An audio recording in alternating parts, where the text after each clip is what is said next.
CareerJunction has published its employment insights for February 2022, which show the most in-demand job skills in South Africa right now.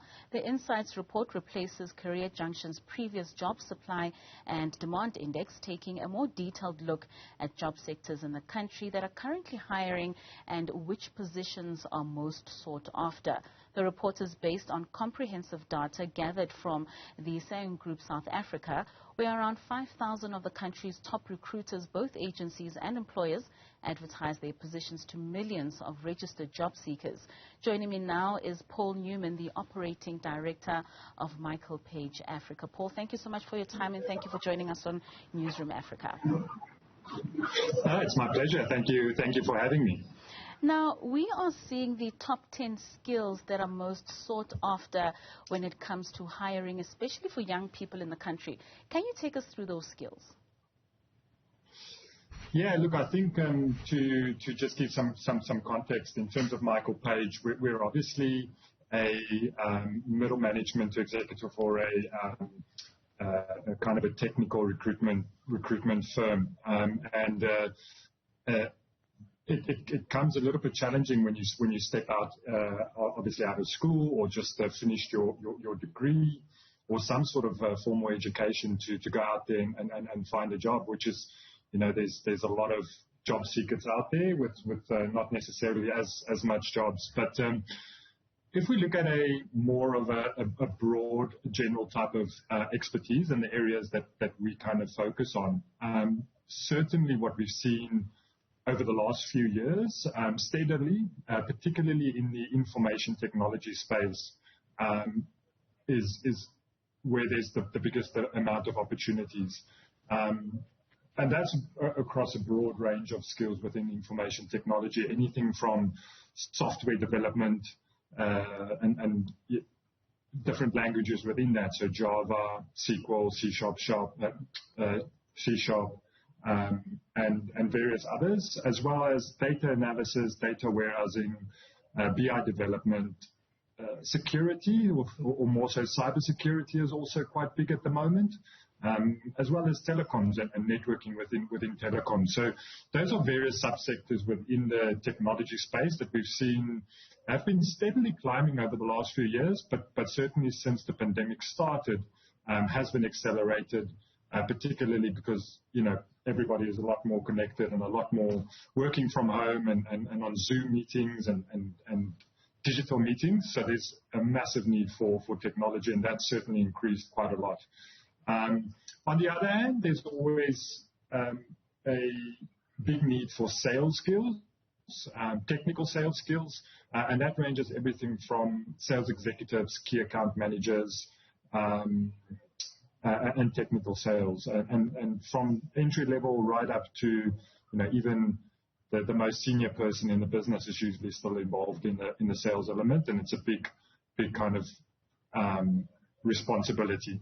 So sales definitely, and we've also seen quite a bit of uptick in the healthcare sector, and finance. There'll always be a need for finance people, accounting, finance managers, and so forth.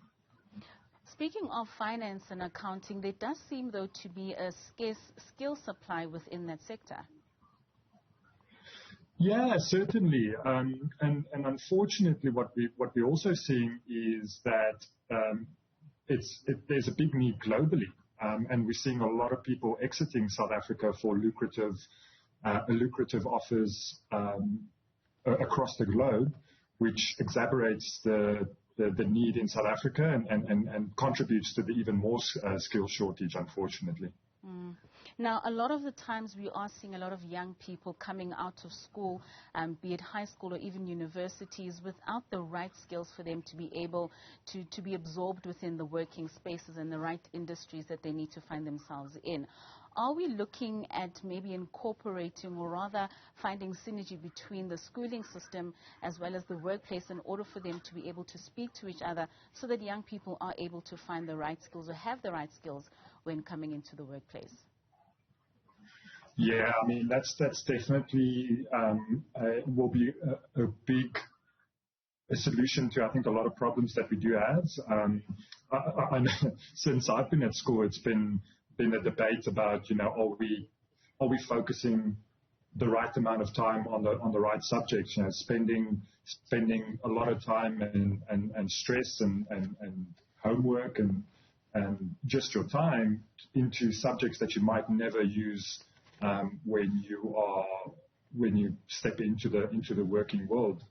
I guess it's obviously good to give you a broad range of skills, and it helps you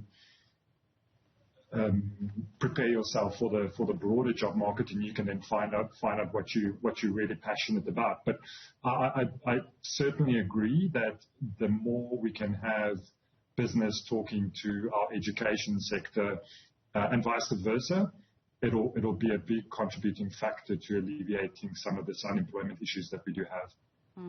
Now, on the other side, CareerJunction has recorded a decline in the hiring activity in the medical and health, as well as the manufacturing and assembly and business management sectors. These sectors also have several roles or jobs that are being advertised quite less. Do you know why this is so? Look, it's a little bit speculation from my side, to be honest. It's just doing it on the ground, but without having looked at the raw data. I think what has played a part in it is when we came out of the pandemic and started, so beginning of 2021, there was a massive surge not massive, but quite a big surge in those job sectors, particularly healthcare. We saw quite a big increase for numerous factors, as well as manufacturing, engineering. I think, because it was such a slow year the previous year due to the various lockdowns, and with it opening up in 2021, I think that a lot of it had to do with the backlog and filling up the backlog and getting back to where we are. And I think we're back to that now. I think certainly the July unrests, from what I've heard, has played a massive part in that as well. So I think those two factors probably has the biggest influence on why we see, certainly in the last quarter, last few months, quite a downturn in those sectors. Thank you so much for your time, Paul.